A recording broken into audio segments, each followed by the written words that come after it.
Hi dear friends, ഇന്ന് നമുക്ക് കിട്ടിയ കാർഡ് വളരെ നല്ല കാർഡുകളായിട്ടിരിക്കുന്നത്. ഇന്ന് ചോദിച്ചത് എന്താണ് പേഴ്സൺ എടുത്തിരിക്കുന്നത്, ഇപ്പോഴത്തെ പേഴ്സൻ്റെ തീരുമാനം എന്തായിരിക്കും, പേഴ്സൻ്റെ ഇപ്പോഴത്തെ അവസ്ഥ എന്താണ്, അതിലുള്ള തീരുമാനം എന്താണ്, അത് നമുക്ക് ഫലം എന്താണെന്ന് ചോദിച്ചത്. അപ്പോൾ കിട്ടിയ card 2 of cups and 6 of wands and death കാർഡുകളാണ്. ഈ 2 ഓഫ് കപ്സ് കാർഡ്സ് എന്ന് പറഞ്ഞാൽ അത് ഉദയത്തിൻ്റെ ഇപ്പോഴത്തെ അവസ്ഥ വളരെ സന്തോഷത്തോടിരിക്കുന്ന അവസ്ഥയാണ്. അതായത് നിങ്ങൾ ഉദയത്തിന് പുതിയ തീരുമാനം എന്ന് പറഞ്ഞാൽ പുതിയൊരു നേട്ടം കൈവരിക്കണമെന്നും ലൈഫിലേക്ക് പുതിയൊരു ആഘോഷത്തോടെ മുന്നോട്ട് പോകണമെന്നൊക്കെയാണ് അദ്ദേഹം ആലോചിക്കുന്നത്. 6 ഓഫ് വൺസ് എപ്പോഴും വളരെ നല്ലൊരു കാർഡാണ് കാണിക്കുന്നത്. 2 കപ്സ് എന്ന് പറഞ്ഞാൽ വൈകാരികമായിട്ടാണ് കാണിക്കുന്നത്.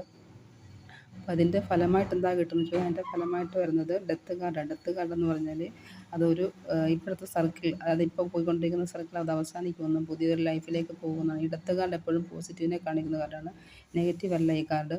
ഇപ്പോൾ നടക്കുന്ന ഇപ്പോഴത്തെ അവസ്ഥ എന്താണോ അത് ഡെത്താകുകയും പുതിയ സിറ്റുവേഷനിലേക്ക് പോകുന്നതായിട്ടാണ് ഈ ഡെത്ത് കാർഡ് കാണിക്കുന്നത്.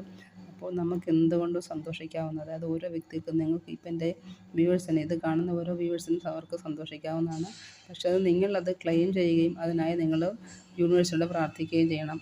അത് എൻ്റെ പേഴ്സണലിലേക്ക് വരുന്നുവെന്നും പുതിയൊരു ലൈഫിലേക്ക് ഞങ്ങൾ കടക്കുമെന്നും ഇപ്പോഴത്തെ അവസ്ഥകളെല്ലാം മാറിക്കിട്ടുമെന്നും നിങ്ങൾ സങ്കല്പിക്കുകയും ഉറങ്ങാൻ പോകുന്നതായിട്ട് അത് കൂടെ പറയുകയും ചെയ്യുക.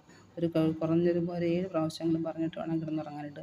അതുപോലെ വിഷ്വലൈസ് ചെയ്യുകയും ചെയ്യുക. നിങ്ങളുടെ പേഴ്സൺ നിങ്ങളുടെ കൂടെ ഉണ്ടെന്നും നിങ്ങൾ എങ്ങനെയാണോ ആഗ്രഹിക്കുന്നത് ആ തരത്തിൽ അദ്ദേഹം കൂടെ ഉണ്ടെന്നും കൂടി വിഷ്വലൈസ് ചെയ്യുക. അപ്പോൾ നിങ്ങൾക്ക് അതുപോലെ തന്നെ സംഭവിക്കുന്നതാണ്. ഓക്കെ, താങ്ക് യു സുഹൃത്തുക്കളെ, താങ്ക് യു.